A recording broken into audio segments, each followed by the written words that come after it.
This video is going to walk you through how to use Adobe Photoshop 2021 to make the photo geometry project, which is a project that involves three new things. One is using shapes in Photoshop, using the shape tool. One is using clipping masks, and the third is using layer styles.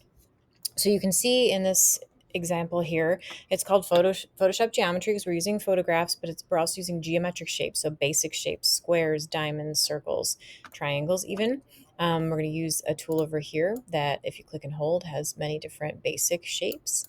We're also going to use something called layer styles, where if you double click on, let me see here. There we go. Double click on a photo, you get this layer style option coming up, which allows you to do things like outer glows, inner glows, stroke, and drop shadows and things like that. It's utilizing photographs that you find from Pexels again. This one starts with a landscape, which I think is a nice one to start with because you get this cool like inversion and trippy upside down thing going on. I'm also using two different photographs. So this one is sort of a clouds and a blue, and the background is this kind of mountainous landscape that's used twice. So one upside down and clipped, and one in the background. So I'm going to walk you through how to do those three basic things. Let me save this file and start over. So we're going to create new. We're going to title it Photoshop Geometry. And you're going to make it a print size, letter size, which is 8.5 by 11. We're going to go horizontal to start out. And I do want you to lower your resolution to 150, however, just to make it a little bit easier to work with all the files, because we do have two large pictures. Oh, geez, I just closed that whole thing.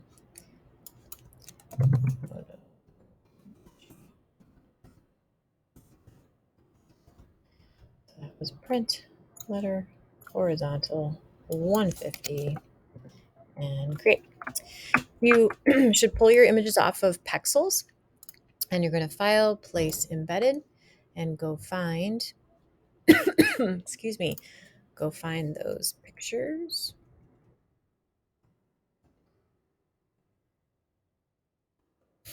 And go ahead and place. Remember, we're going to stretch. I'm using the space bar, by the way. It gives me the hand tool so I can move things around quicker, and double click to apply. Remember, you need to right click and rasterize that layer. And there's our first layer. Now I'm going to show you first how to duplicate that layer. So we're going to right click on this layer and choose duplicate layer. You can name it. I'm going to name it Landscape 2. It's a good idea to get in the habit of naming your files or naming your layers. They get a little crazy, especially this one has a lot. So now we have Landscape 2 in background. Utilizing Landscape 2, I'm going to go up to Edit and down to Transform, and I'm going to flip vertical, which means I've now flipped it upside down. You can, if you want to, like reverse it the other way. Oops, sorry, that was Edit, Transform, flip horizontal, so it goes the other direction if you want kind of a mirror image thing happening. All right, so we have layer and layer. So now what we're going to do is go over to the rectangle tool here. We're going to make sure it's on rectangle, and you can draw just a regular rectangle, or you can hold down Shift and draw a square. Notice it's still in transform mode, meaning we can scale it up or down. And also if you hover in a corner, you get this little curvy arrow, which means you can just rotate it. I like to hold down Shift if I'm making a diamond because it will snap to an actual correct diamond. Keep in mind that you're still on the rectangle tool, so go back to that move tool to move it where you want it.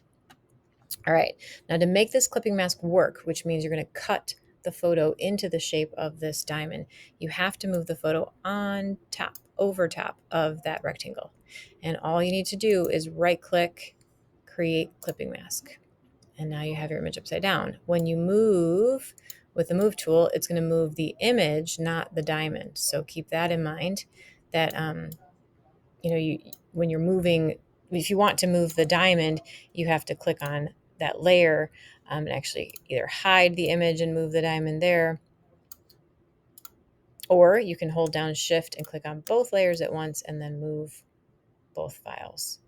So we'll kind of do like a little inversion thing here. Actually, no, I'll make it the way I made it before. So I'm going to go back to this one. I'm going to move that landscape kind of where I want it. Be careful you don't go too far. You hit the edge of the photo. Cool. Now, this rectangle layer here, if you double click on the little thumbnail, you can change the color, but we don't need to change the color because the photo's in it. So note that that might happen. If you look in your properties panel, so properties was living down here near adjustments and libraries, and I'm pulling mine out so you guys can see it better, you'll notice that it gives you a fill color, that's the inside color, which is black, which we can't see, and a stroke color, which is the outside color, the outside line color. If I make it thicker, you'll see it does have a black stroke on it. So you can click on that box and choose any color you want. You can choose from the basic colors that are here, and you can make it also no stroke so it disappears. So I'm just going to add a stroke, and I'm going to make that a little bit bigger just so you can see it there. Then we're going to add some more diamonds. So you're going to go back to that rectangle tool. You're going to, you too, you're going to hold down shift, make a small diamond. You're going to hold down shift again and rotate that diamond. Now what's happening here? I'm like, what the heck is happening? I'm accidentally making this on the same layer. So it's actually cutting like a new clipping mask through, which could be kind of cool, actually, if you want to do something. Actually, it's really cool. If you want to do something like that, make sure you're making that rectangle on the same layer. But that's not actually what I want. So I'm going to Command or Control Z back, and I'm going to land on the top layer. And I'm going to do that again. Hold down shift. It should make a new layer, so keep an eye on that. I'm going to hold down shift and rotate it. Go to the move tool, move that up here.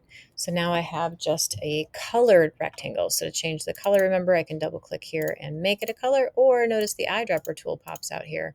So I can utilize a color from inside my document. I'm just going to keep it kind of up in the pure white. Great, so now I have that rectangle. So again, I have properties on it. I have a stroke, which I don't want, so I'm going to go to none.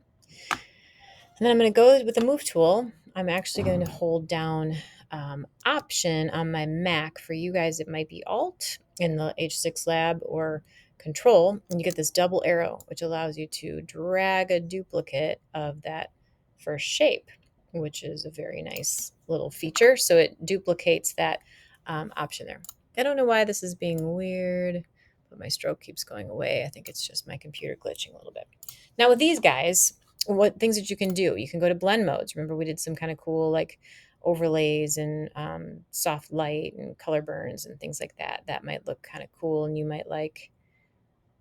I'm going to do soft light on that one. I'm going to do the same on this one.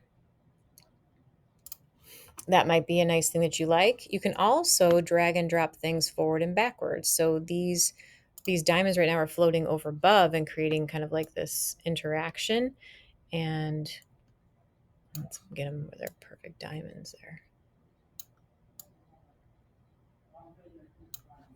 Got to move the whole mess over, which I'll do in just a second. But I'm actually going to drag and drop these down below.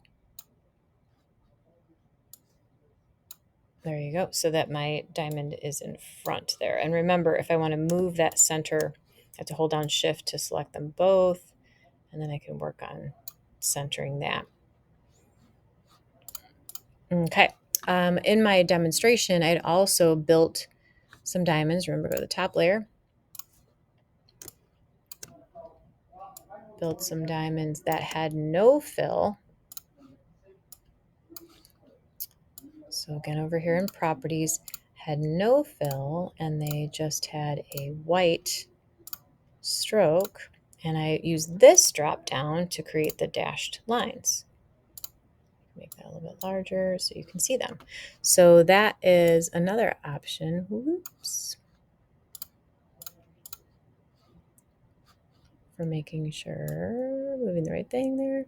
So I could do something like that, or I can make it slightly bigger or smaller. Remember, you can Command T and it's movable. Hold down.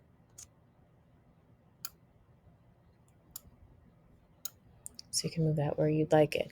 Now, what I might do if I were you is get in the habit of like naming all these rectangles. And you'll notice I'm having some difficulties, right? So this one I would name like left dashed or something like that. And what's happening is I'm trying to drag on the diamond itself, but I'm accidentally clicking on the background. So something that you can do, like if I don't want my background to move, there's a little lock right here. I can lock that background so it stays put. I could do the same thing with my two layers here. I'm going to hold shift and I'm going to lock both of those so this guy doesn't move either. It might make life a little bit easier for you. So we have the clipping mask. I showed you how to make some shapes, and now let's talk about how to use layer style. So I'm going to unlock this actually because I'm going to work on that layer and unlock that one. Whoops. Releasing it with the lock. And I'm going to double click on this layer. So I'm on the diamond, the center diamond that has the clipping mask. That's this one here. And again, you can rename it if it helps you. But I'm going to double click on it and you might have seen this layer style thing pop up. So it's a box that gives you a whole lot of options. So what happens here is, let's say I want to do let's just do a drop shadow because people know that. I click on drop shadow and it applies the check mark. Also notice how the layer lights up, kind of like layers in Photoshop.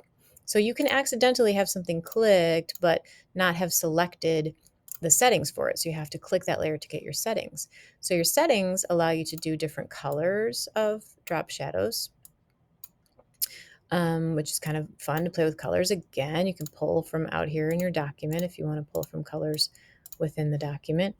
I'm going to go to white so you guys can, actually I'm going to go to black so you guys can see it a little bit better. You can play with the opacity, play with the opacity of that drop shadow, make it really dark. You can play with the angle of it so it's coming from different directions, the distance that it spreads out, the amount of like spread that it happens, which kind of looks kind of funky eventually, size, how far and heavy that goes behind or real sharp. And then there's things called noise, which just sort of soften it out a little bit. There's a whole lot you can play in here. And so you can create maybe like a drop shadow effect. I'm going to cancel that, and I'm going to show you on this guy here, you could also do something like an inner glow, which you get that lighted effect around the inside. So there's a whole bunch of things that you can play with in here as well.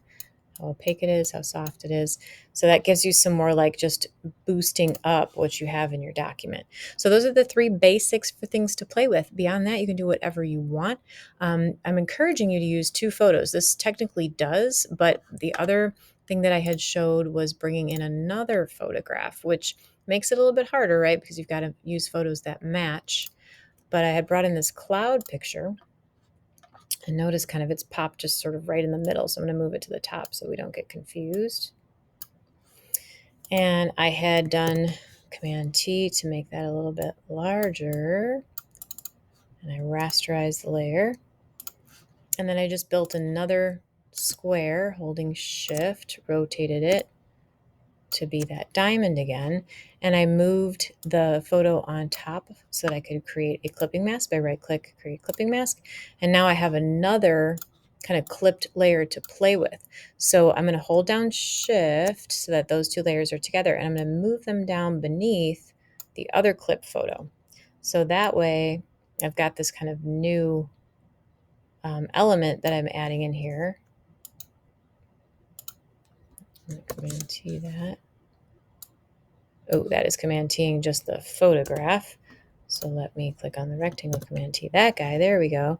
So I'm going to make that a much larger diamond and see if that works into the game. Now I feel like it's a little too sharp. It's also got a black stroke on it for some reason. I don't want that, so I'm going to make that none. I feel like I need to play with maybe some blend modes on it because it was a bit much, but you can see some cool stuff that you can do. Ooh, that one's kind of nice, to just add another kind of like interacting textual layer. So technically, when I say two photos, I would love to see you use two different photographs, but at the very least, you're using the same photograph twice.